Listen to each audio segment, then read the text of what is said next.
and I separate myself from the temptation. Listen, one of the worst things that can happen for our children is that we teach them that what they did makes them who they are. Yeah. When I say, son, you're bad, you know what I just did? Listen, the one thing, I might correct my son 10 times in a day for the same thing, but the one thing I don't want to do is for him to think, or her to think, that what she does is because of who she is. I have to say, in some way or another, that is not who you are.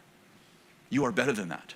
Because soon as my kids, maybe from the frequency of their own need for discipline, sometimes the frequency of their own need for discipline can create in them, I'm a bad person.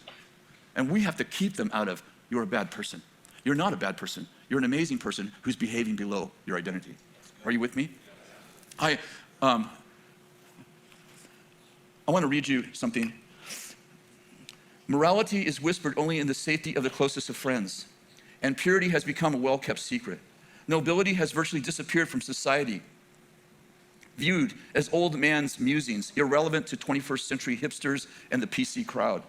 In fact, moral restraint is viewed as a bondage that shackles society, promoted only by religious bigots and antiquated dinosaurs who are disappearing in the ice age of a sunless society. And so we, with noble purpose, cower in the corner of culture, living in the shadows of society, desperately hoping we don't awaken the hipster's dissatisfaction and invite upon ourselves unnecessary persecution. Meanwhile, our children march slowly into darkness while we congratulate ourselves on another day without offense. This is not who we are. This is not who we are. We, fathers and brothers, are commissioned to be courageous. We are commissioned to be courageous. We don't have the luxury of retreating in the face of danger. Fathers are called to run towards the sound of trouble and engage hostility that has perpetuated itself against our families. We are the first to go to danger.